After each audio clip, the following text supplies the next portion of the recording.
Hello, you are watching the Pure Passion Biz Podcast with Akua Hinds, and I am Akua Hinds.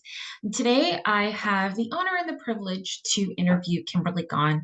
She is the founder of Star Students, and within her business, she works as the founder, the manager, and the alternative educator in Star Students. And I'm so excited to talk with Kimberly because anybody who knows me knows that I'm a lifelong advocate of private education. I am a strong supporter of private education, whether it be through private school or through homeschooling.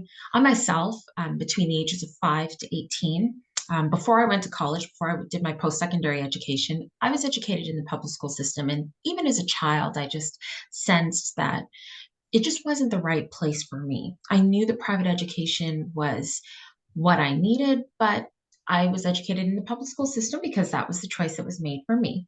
And so I am excited to talk with someone who is a trained educator, who started a company, who just is giving students in North America and really worldwide the opportunity to receive a form of private education. Kimberly, thank you so much for being on my podcast. Thank you for inviting me. I'm really happy to be here. I feel like a kindred spirit in you. So it's really nice to be able to chat with you today. I'm sure we're going to have interesting conversation. Too. Thank you. And ever since we first connected several months ago, I have been fascinated by you and what you do. So you have worked in your field for 11 years in education and almost 3 years in alternative education.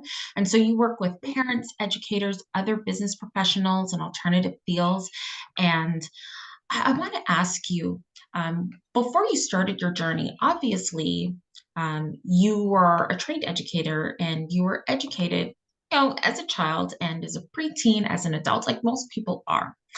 Before compulsory education was introduced in the Western world during the 1800s, generations of children were routinely educated at home by tutors, governesses, or by their family members.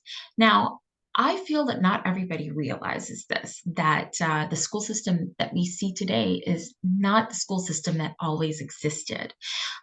But have you observed home education in the 21st century to be a way to bring families closer with the help of technology and to provide an education that is a better fit for each student?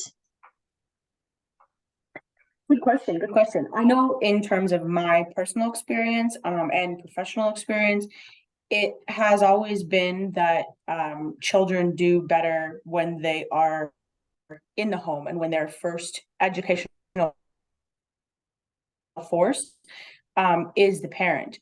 Now, I mean, in the 21st century, because we're in the 21st century, it is rather unusual, I would say. Homeschooling is becoming more mainstream. It is becoming something that more people are paying attention to, but it's not something, it's still very much what you would classify as alternative, right? When in the reality, you're right, it used to be the norm. Children had governesses, they had live-in nannies, they had women of a certain status, of course, women of a certain status would have their children educated by other individuals. But that individual was someone who was vetted by the family, someone who actually oftentimes lived in the home or lived in an adjacent building or on the property or whatever. And you're right, I feel like a lot of people don't remember that per se. I have had many conversations with people where the general admission seems to be that we have what's called a cultural memory, right? Or cultural schema. If something hasn't happened within the past 100 years, we don't really remember it. How Because interesting. like as a society, because it's been 100 years, right? And if you think about it, homeschooling really kind of went, not kind of, it did go out the window with the advent of the public school system. And I mean, depending on where you are, that's a little bit different. But say the 1800s, even the late 1800s would have been when the public school system, for the most part, was brought in.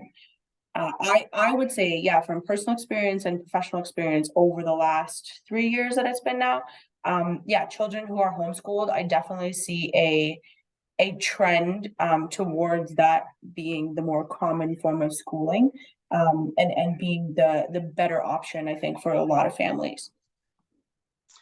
Thank you so much for sharing that information. And yes, and I do agree that um, there are many people who don't know that, yes, there were governesses, there were tutors, male and female, who would come into the home and educate the children. They would either live there or they would live close by or they would live on the property.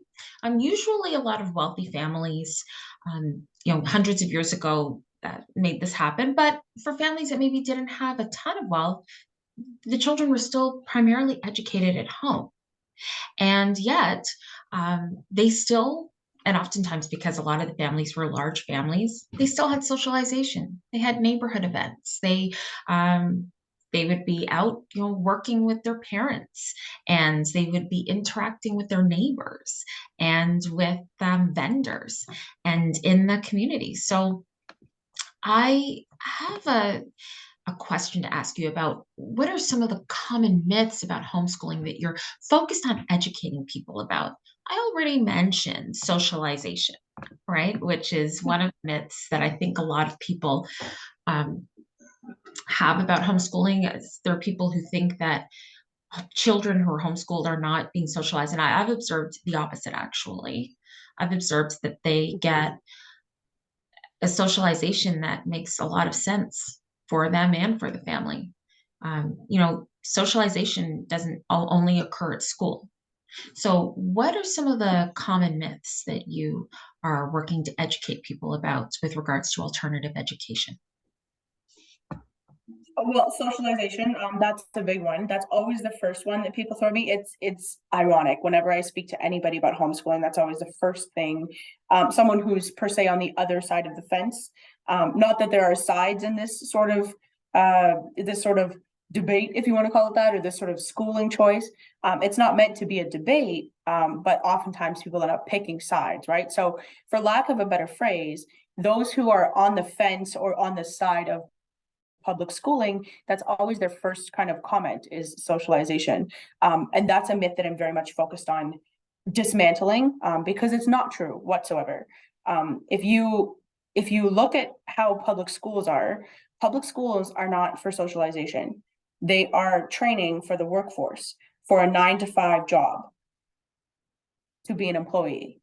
And for people who know the history of Western education as it sits right now, the history of Western education, school was actually brought in for that purpose, to create factory employees, because they wanted to make sure that they could keep up with the consumerist sort of demands and the consumerist ways in which the Western world was developing. So the idea of school being socialization, school is not socialization. You have to explain to me. I have yet to have someone give me a good reason for school being socialization. If you can explain to me how telling a child to sit down, be quiet, listen, do this, do that, and don't do this, and don't do that is socialization, then we can have a conversation. But until then, I'm going to continue putting that idea forth because it really doesn't make any sense to me. So that's the biggest one, and it's one that I get very passionate about very quickly, because I just don't see how that doesn't make sense to people. For the second big one that I would say is that homeschooled children are academically behind. That's a big one, right? If I homeschool my kids, they're going to be academically not on par. They're not going to have the same opportunities as other children their age. I can't homeschool my kids all the way through K to 12, right? That kind of all ties into the academics and the concern about being on par with everyone else or being ahead of everyone else, because we do live in a very competitive world these days, right? And I mean, if I can expand upon why I try to dissect that myth, or what exactly I believe are the reasons for dissecting that myth. Okay. Yes, please do. So I would love to hear your viewpoints on this. yeah. I just wanted to pause and let you respond for a second. I didn't want to just take over that. Just Oh, no, dive it's into it. absolutely. And I just want to add about socialization, just so that some people are aware. Socialization. So It's true. You're not always going to get that in a public school setting. And the kind of socialization you get might not even be healthy. It might be the bullying kind of socialization or just the labeling type of socialization. There's plenty to do outside of school. After school, there are after school activities like soccer practice. There's piano lessons. There's other music lessons. There's hockey, there's Girl Guides, there's scouts, there's other ways in which children can be socialized or given an opportunity to get together with other children at their church events, at their other spiritual events, and other families through volunteering, through working, through horseback riding lessons. It's not just in school. And I would love to hear your viewpoints too, because I think that I myself, I've taught some homeschool students, and I was under the impression that um, homeschooling was a certain way, but I didn't realize it was so much more open and so much more flexible, and that a lot of families who, at least in Ontario, there are homeschooling associations, and they provide opportunities for children to and families to get together and go on field trips and do all kinds of educational things and together with other families or in large groups or in small groups. It's probably the same. I believe it Mhm. is across North America and across the world too. I know different countries have different rules about homeschooling, different policies about what needs to be done. Ontario is very free, from what I understand. But in terms of getting an education and being behind, I think homeschooling provides an opportunity for children who are maybe more academically gifted to move further ahead without the distractions of other students in the classroom who might be holding them back, and students who need extra help and need more time to learn information and to really grasp the concepts. They get an opportunity to take things at their own pace and get that time without the pressure of feeling like they're behind other people. And so I really love that there's freedom and flexibility there for each student to learn in their own way. What are your thoughts? Yeah, I would say I definitely see the trend towards that in students that we teach and that students at Star Students has, because they're not able to do certain things in school that they are able to do with us, right, at home. Right. When you're talking about a one-on-one or even one-on-two or one-on-three scenario or ratio with the teachers to the students, you can give those children or that child much more direct attention. You have more mental capacity to deal with. And I know teachers will understand what I'm saying when I say this. Oftentimes, as a teacher in the classroom, your attention is divided between so many things. It's not just like one it's not just all on the lesson. You have classroom management, you have all of these other things, and you've got anywhere from 20 to 30 children in your classroom, or teenagers in your classroom that you have to manage, right? Right. Teachers college taught me a lot about classroom management, not so much about actually being a teacher, but about how to manage the classroom, right? And so with homeschooling, one of the benefits of doing that is that you can adjust the curriculum to whatever your child needs, right? If this child is ahead in like miles, oftentimes homeschooled students are miles ahead in terms of literacy and reading and vocabulary and comprehension. But they do tend to be a little bit more behind in like math and science, right? Now, understand I'm speaking from my professional experience with the experiences we have with students. That's not everybody. But I find that just naturally, even before children are schooled in any sort of sense, they're miles ahead in terms of vocabulary, in terms of, like I said, comprehension, in terms of reading, um, in terms of literacy. And so if you homeschool your children, you're able to cater that curriculum. So I can, a child is 16 and in grade 10, let's say, like, I mean, like age wise, you'd be in grade 10. But if you're not at a grade 10 math level, guess what? That's okay, because we can just adjust the curriculum and take it to your level, right? To quote unquote catch you up, right? Or to make sure that you are academically on par. And that kind of comes back to like the standards and people's concerns with their kids not being on par. Well, that all depends on what sorts of opportunities you give them, right? If Absolutely. if you're yeah, if you're not concerned with them being academically on par with other children, well, then this isn't a concern for you at all. But if you are, then I mean, having the guidance to be able to make sure that they are on par is something that's important, but also making sure that you can take the time when they're homeschooled to make sure that they genuinely understand the material. Because in public school, children do not learn, they learn to forget, because you're memorizing material for a test or learning material for a test. And once that test is done, you're then on to the next thing. And it's very difficult for a child to sit there and remember all the things they learned before when now they have a new thing and they're being tested on it, right? And I mean, grades is a whole other conversation in itself. But when it comes to keeping your children academically on par, you're miles ahead in homeschooling and in homeschooling curriculums, because you can take that time to make sure that they genuinely understand the material, and that they genuinely understand material that is relevant, because there's so many things in schools that are taught that is not relevant to any sort of academic curriculum whatsoever. Absolutely. That is And so you're true. kind of sitting there wondering to yourself, like, what does this have to do with school? Like, this doesn't have anything to do with school, right? So there's that aspect of it too. But I'll just pause there for a second and let you respond to that. Oh, well, thank you, Kimberly. I mean, I agree. I think that is so true. I remember when I was 16 and I was in grade 11, and there was an opportunity to do co-op. One of my schoolmates was doing co-op, and here in Ontario, you can start at the time. You could start co-op either at the 11th grade or at the 12th grade.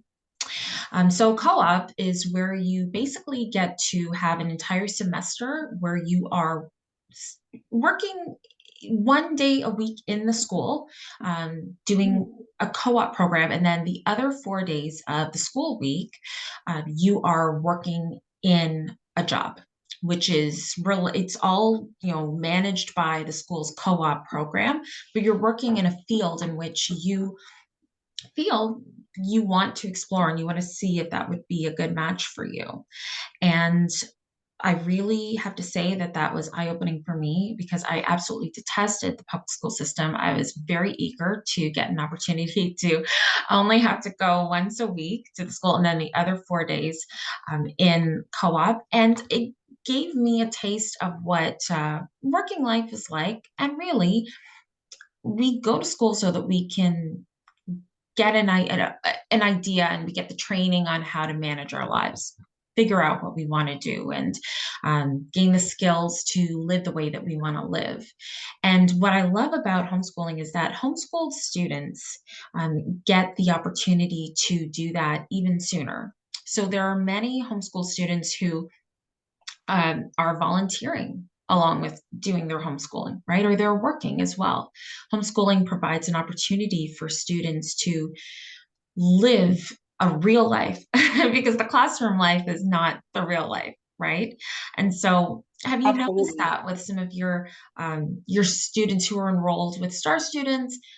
Are some of your maybe your older students, maybe not the 5 or 6 year olds, but maybe some of the tweens, like the preteens and the teens, are Yeah. they also um, just able to do more than just school? Are they volunteering in their communities? Are they working as well? What's your experience there? Yeah, so in terms of experiences with various homeschooled students, that we've had the pleasure of working with, in the past and currently, they are typically given a lot more responsibility, right? Or they're typically, I shouldn't say given a lot more responsibility, they're typically willing to take on more responsibility, because they're not in school during the day. That's another thing I notice, is that the energy levels are insane. The difference is insane with homeschooled students versus students who go to a public school, and who we might see, after their school is done, right? public school students will come home and like most of them are like, they're tired, they don't want to do anything, right? They're just exhausted. Similar to how someone would feel if they come home from a job that they don't like, they would be tired and exhausted, right? Whereas homeschool students, the energy level is insane, and they're willing to do more. And I really think I mentioned that because I think that that's really important to why they're willing to do more, right? Because they have the energy. Their brains are not being uh, told exactly, they're being guided, right? They're not being told what to do, they're being guided to the correct sort of choice, right? They naturally want to take on more responsibility, they naturally want to be involved in their community. I know with the homeschooled students that, again, that we've dealt with in the past and that we currently have, they have a lot more home responsibility, right? They help out around the house, like, I mean, like thoroughly help out around the house, not like, clean your room and that's it. They're genuinely involved in the running of the household. Typically families are larger. I find that my experience has been with homeschooling families, they're larger. They have 2 or 3 children, maybe even more, 4 or 5, or 6, whatever, right? And they've made the decision to live that way. And so the older ones are also, like the older children are also responsible for the younger children, right?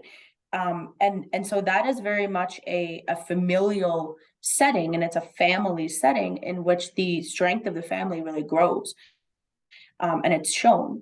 And so getting them involved in other activities, because they're typically within, communities, they're very good at reaching out to people, and finding activities to do, right? I have found that a lot of the preference of a lot of homeschoolers, I don't know if this is just a coincidence, but the preference of a lot of homeschooled students that we have the pleasure to be able to teach, is some sort of martial art as a sport. Jiu-jitsu seems to be the popular one. Dance is also common. Drama is common, right? Those are like, and those are things that you can do during the day, because guess what? You're not at school learning about, rational numbers or fractions divided by fractions or some other science concept that is not going to affect you in real life, right? I mean, it's good to know these things in terms of gaining knowledge, but are they more important than being able to associate yourself with the world around you? I Right, or don't think even so. learn I how think to write a check, right? Or how to yeah. overlook the finances, or how to do other, normal duties that most people do every day. And so I think it's important for people to know too that homeschooling does not have to look like a regular school day. I've seen homeschooling families where they have a classroom, they have a certain room in their house set up for their 3 children. Oftentimes I've noticed it's 3 children or more, but sometimes some families are homeschooling 1 or 2 or more, like you said. And Mhm. they have a certain room that they designate as the classroom, and they are doing their schooling in there, but they can also do it throughout the house. But it doesn't have to be a day where you start at 8 o'clock in the morning and end at 3 or 4. Because there are fewer distractions and because the learning is more focused, homeschooling can take place within a couple of hours. Sometimes the school day at home is 2 or 3 hours, and that's it. And then the rest of the day is available for the students and families to do other things like volunteering, like doing extracurricular activities, like working. And that's such a blessing, I find, because I feel that because there are so many students in classrooms, at least here in Ontario, where I live, and I know that you're in Western Canada and you used to live in Ontario, Yeah. but you used to live in Ontario and Canada as well. But I know that the classroom sizes are typically very big, and when you have a large Mhm. classroom, you have more students and you have more distractions and you have a lot more to do as an instructor. But when a student has the entire day to themselves, they can decide to do their schooling with it from 8 a.m. to 11 a.m., or they can start school at 2 o'clock, or they can adjust the day. And if the parents work from home, it's even more flexible. Sometimes the parents bring tutors into the home. There's just a lot more flexibility. I mean, do you feel that one of the myths about homeschooling is that um, a parent just doesn't know how to incorporate that in to the day, or they feel like school has to be an 8-hour day? Yeah, so that's a third one, a third sort of myth that I work very hard to debunk, because it's not true whatsoever, right? You don't have to, um, you don't have to make this, like, make your school at home look exactly the same as in the classroom. Because, I mean, for all the reasons that we've discussed here, and there's many more, but you don't have, your child's not at school learning, like academically learning for 6 hours a day, right? They're not sitting at their desks for 6 hours a day and like hardcore learning material. So you don't need that. Your child doesn't need to have 6 hours a day of, focused instruction at the kitchen table, or in a designated schoolroom. I would agree with that, that a lot of people who do homeschooling, and parents who do homeschool their children, they have a designated schoolroom, right? But you're right, you don't, and that's how we run our programs, where you're not expected to be there for the whole day. Like you have, so we have, based on the age of the student, right? Like the little 5-year-old that we have in our program this year, um, now she's made it clear to me that she wants to, which says something for her. Her older siblings each go for 2.5 hours with either myself or one of our other instructors. And the focus level is insane from these kids, but they're older. This little 5-year-old goes for just about half an hour. And I mean, she's made it clear she wants to go for 2.5 hours. I don't know that that's realistic. But it's just a matter of the timing, right? 2.5 hours with 4 children each is a long day, even though I'm not doing all the teaching, right? And so with those older students, that are a little, like, one of them is, actually, she's turning 12 very shortly, so she's quite excited. The other one is 13, and then the oldest one is 16. They go for 2.5 hours, and like that's it. They have their own study subjects. They have their own, if they want homework, I'll give them homework. I like to say homework is always optional, right? Right. Just because, like, school is not everything, right? Academia is not everything. It's important, but you have other things to tend to, and I get that. So I'm not going to sit there and make that necessary for you, right? But 2.5 hours, like in twice a week period, that's 5 hours. Plus they have their additional stuff elsewhere.